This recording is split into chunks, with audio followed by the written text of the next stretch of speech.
So I'm Okay. just curious what your thoughts are on this question. Is identity politics destroying our ability to think critically and question things? I mean, honestly, I would say I don't I don't want to sound like I'm bashing, or anything like that, but I mean, nowadays everything is kind of put out there. Like everybody has their own way of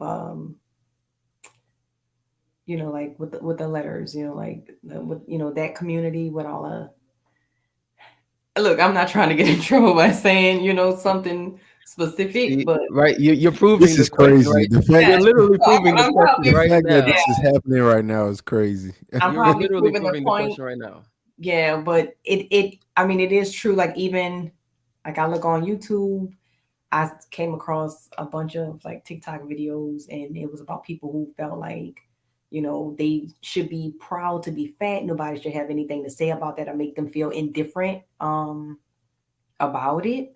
Mm-hmm. So I think, I mean, honestly, I think it is true. I mean, a lot of things nowadays have been pushed on us, as far as television commercials. Like with my kids, you gotta monitor what they look at, what they read. Like, yeah, it's happening. It does. Mm. Yeah, if I So, had to, uh-huh. sorry, go ahead. No. You can ask. You was gonna ask me something.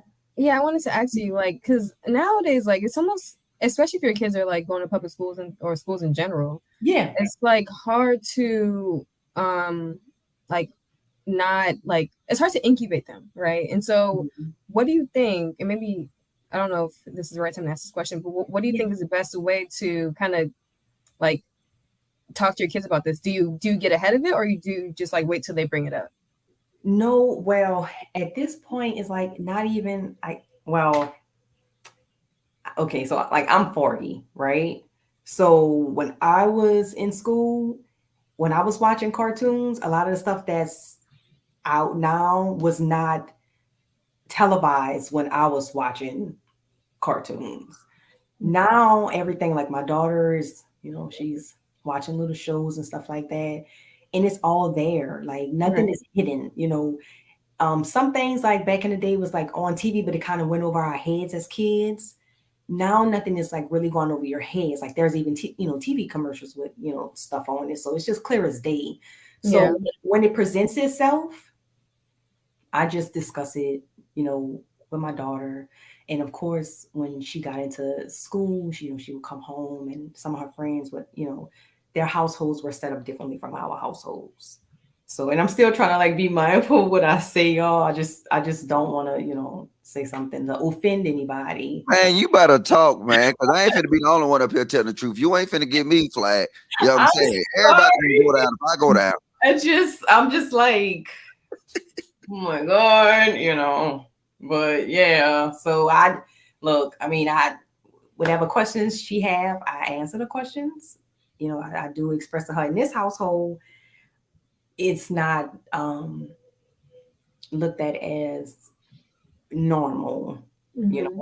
I mean, and that's what I expressed to my baby girl. So yeah, I just feel like as a parent, sometimes you have to be a little ahead of the game in discussing certain things with them. So Yeah. when they do come across it, they're not like, oh, So I mean that's how I am as a parent. I Mhm. mean, each parent is different. Everybody's household is ran completely different. Can I add some, JB, if I may, Go please, ahead. sir? Go ahead. Yeah. See, this is the thing. Y'all tell me what y'all think about this. Hmm. Is what it is. It breaks down the bond that we have as humans, right? We know naturally we have a bond as humans. Hmm. And then once we identify all these separate things, like I'm saying, no matter where you from, even if it was regional, you had a regional set of morals. Yeah. You know what I'm saying? If you was from the Middle East, it was a certain thing that you did. It Yeah. was a certain way that you address life. It's a certain way you approach life from all aspects, including religious, Hmm. sexual preference. A lot of that stuff was determined by the morals that was brought up. All what you seeing now is these identity politics. They put it on the back of racial equality. And then now they slid everything else in. And see, now if you look at a lot of this stuff, it's tagged racial equality. So now the average black person, when we look at it, because I mean, hey, it's true. You put something in a book, a black nigga ain't gonna, a black ninja ain't gonna read it. And a lot of times this stuff will be tagged as that. It'll be tagged as racial equality. And then if you look and dig deep into the documentation, it's not even identifying racial equality. It's identifying everything else, like something like what will be social politics, which would be fat shaming. So now, once you create that standard, it will continue to grow. You can't stop it. You know what I'm saying? Eventually it gonna be skinny shaming. You see what I'm saying? It gonna be blonde chick shaming. It's gonna, you know what I'm saying? I think some of that done already started. You know, yeah, it's gonna be brothers with 10 inches, Mr. Logic. You know what I'm saying? You know what? Hey, let's shame Mr. Logic with being long. Oh, you didn't catch that. All right, don't worry about it. But once they started, it's not going to stop. Go. Yeah, and then because it's the frame of it, they frame it as, if you look on the outside looking in, it said, oh, it's about time. This is what black people's asking for this whole time. Racial equality. And we look at it, it was like, oh, hold up, wait.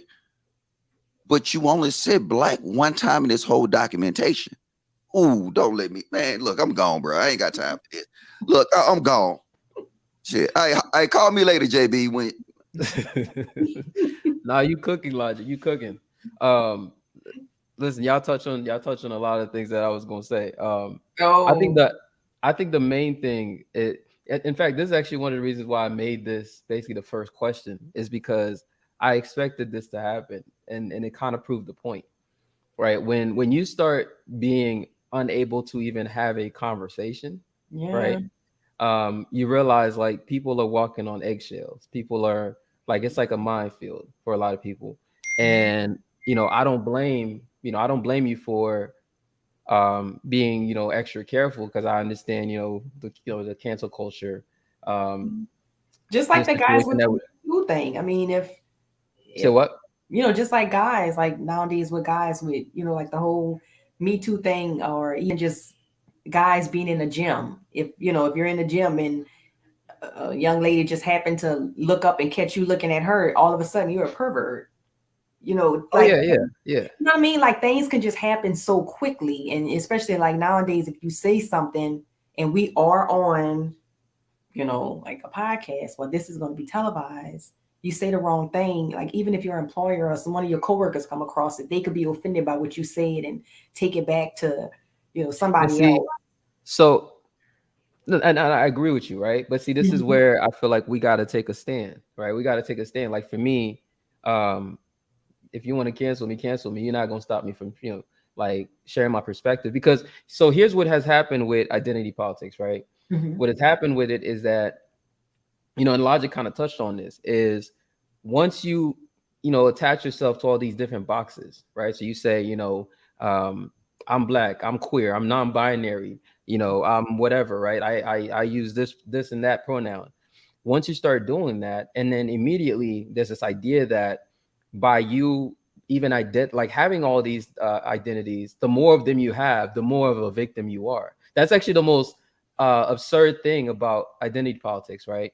The most absurd thing about identity politics is, for example, a queer white woman, a woman, white woman who calls herself queer would say that she is more oppressed than me because I'm a man, right? Even though I'm black. But then if you actually, go down the oppression narrative with her, like it'll quickly fall apart. I've done this. That's why I'm saying this. Like, I've actually had this conversation. With a white woman who said she was queer, and she was trying to say I had male privilege, and I was like, okay, let's actually go down this rabbit hole. Right? Let's actually go down this rabbit hole. Like, let me use your own stupid logic against you, right? But that's what happens is the more of these identities I can attach myself to, right, the more of a victim I am.